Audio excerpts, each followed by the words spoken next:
What's going on, everyone? This is Eric B. Horn here with another Operational Edge episode. And today's episode is the art of strategic advocacy. I can never say that word, so I'm going to butcher that word so much today. However, as a business owner, even just as a professional alone, you have to learn the art of advocating for yourself. And what does that mean? That means standing up for yourself. That means speaking when you know something is wrong in the midst of your client or you being a professional, and not necessarily saying it in front of a large group of people. Sometimes you have to pull the client to the side and have a conversation to say, if we go this route, this is going to push the project back 3 months, or this is something that we didn't agree on in the very beginning. You have to learn and master the art of pushback, and pushing back not for the sake of being difficult for the sake of being difficult, but at the same time, if you know for a fact, based off of what you're doing in your business and how you are serving your client, and if you've seen a certain scenario over and over and over again, and you know the best way to do it, and the client is saying that wouldn't work, sometimes for their own benefit, you have to push back on them for the greater good of the project. And even more importantly, which I'm going to dig into, it's understanding that even though this person is a client of yours and you want to serve them to the highest level, you still have to have certain boundaries in place so they will not run you over, or in a sense, they won't just do what they want to do. Because I've seen this, I've dealt with this before. I've lost clients in mid project based off of the fact of they just kept pushing and pushing and pushing. And for me, no amount of money is worth my overall sanity. I will give you your money back if you get out of hand, in a sense, right? I'm all about innovating and I'm all about pushing the element of your operations forward, but I'm not a slave to anyone, nor do I want someone to be a slave to me. There is an even boundary when it comes to being, at least for me, being my client and me working on your behalf. So what I'm going to do is touch on a couple of these overall elements. So if you are a business owner and you feel that you are burnt out right now, you feel that you are a yes man or a yes woman, and there's no judgment behind that, and you know some of the stuff that you are agreeing on is taken away from you as a entrepreneur and as a professional, hopefully these tips will help you out.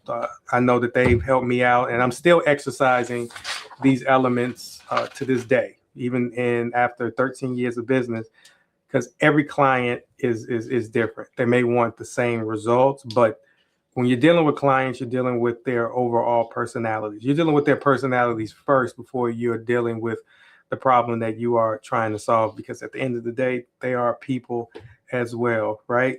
So when you are shifting from just being available to being essential, there are three zones that you want to specifically look at when it comes to you as an entrepreneur and you serving your clients, right?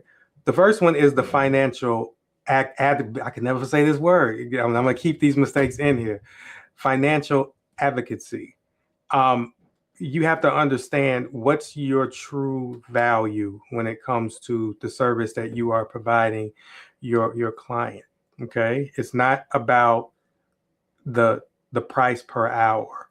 It's not about you providing them with the cheapest rate so you can secure them as a client. Everyone that you come across, they may have a problem, but they may not be the right fit for you. So one of the filters of that is based off of how people would approach you when it comes to you, or how you price your products or your services. You always want to price your products or your services based off of the value that you will bring to that client, not just from a dollar value. However, a customer's job is to get the best service for the cheapest price. That's been since the beginning of time. So you're going to have some people that feel that your prices are too expensive, or they want more based off of the price that you have, which is fine, but that doesn't necessarily mean that you need to work with them. As a small hack, if you are going back and forth with somebody on price, or they try to manipulate you, or they say, hey, I can get this price down the road for cheaper, let them do that, because the worst clients, and some of these clients may be talking to you right now, so this is going to hurt. Your worst clients are the people that pay the least. It's just a mindset. Based off my experience, anytime that and it was my mistake, anytime that I will lower my prices, it was a nightmare working with that particular client. Not saying that people who will pay your rate also couldn't be bad, which is totally understandable. But a common thread is, if someone is battling you based off of price, and they're not even trying to figure out ways how they could pay your rate, right? If they instantly want a discount, or they feel that your prices are expensive, run. Do not walk out of the room, because that's somebody that you don't want to deal with. And these are the type of individuals that are going to want your time, your effort, and energy 25 hours of the day, 8 days of the week. I guarantee it. And the best way to do that is not even engage in them on that manner. Trust me, you may lose a potential client, but you are regaining your sanity that you may potentially lose based off of the fact of dealing with that trash client. Okay. The second piece is from a operational standpoint on how you would have to advocate from yourself. Once you secure a client, you have to have time in your day to actually do the work that they have hired you to do. Now, I know that may sound weird, but there are certain people and certain clients where they feel that since they paid you, that they should have access to you 24 hours of the day, which is totally false, right?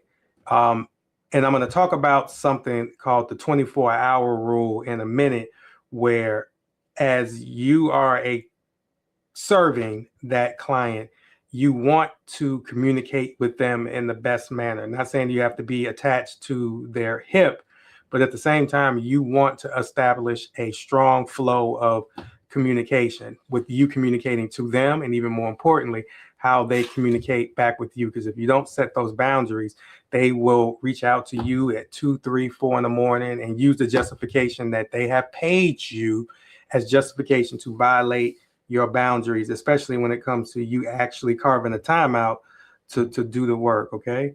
And then last but not least, you want to advocate for yourself from a relational standpoint.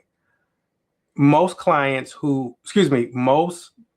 business owners who are, at their beck and call for their clients, they have something called a rescue mindset, where think of it like you are Batman or you're Superman, and your goal is to tend to that client all the time, even if it's a ridiculous ask or it's violating the boundaries that hopefully you set as a business owner, right? For example, they should not be calling you at midnight based off of something. They can send an email and you can get that email tomorrow morning. But I've had people who try to message me at midnight and I'm laying in the bed with my wife. And just think how that looks with me being a married man, and I get a message at midnight, multiple messages going off. Now, thankfully, my wife knows that I'm not stepping out in any way, shape, or form. But ultimately, how does that look?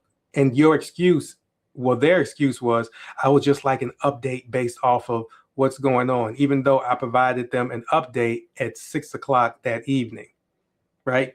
Totally violated the boundaries. And I had to have a one-on-one conversation with this client, which if I hurt her feelings, that's fine.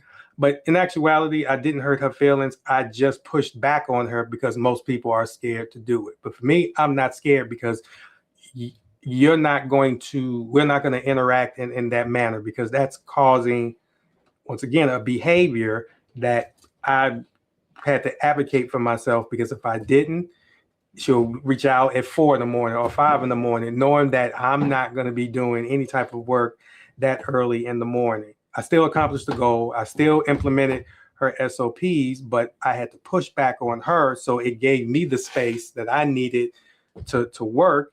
And the relationship was a little rocky, but after having that come to Jesus conversation, she had a better understanding of, don't message me when it's outside of working hours. Email me, I will get it. But nonetheless, you're not going to reach out to my cell phone, call me, send me a message, knowing that this isn't the right time to actually answer your questions. And for anyone that would say right now, well, maybe it was an emergency. It totally wasn't an emergency. It was something that could have been handled at 9 o'clock that morning when I actually had the time to actually do it, right?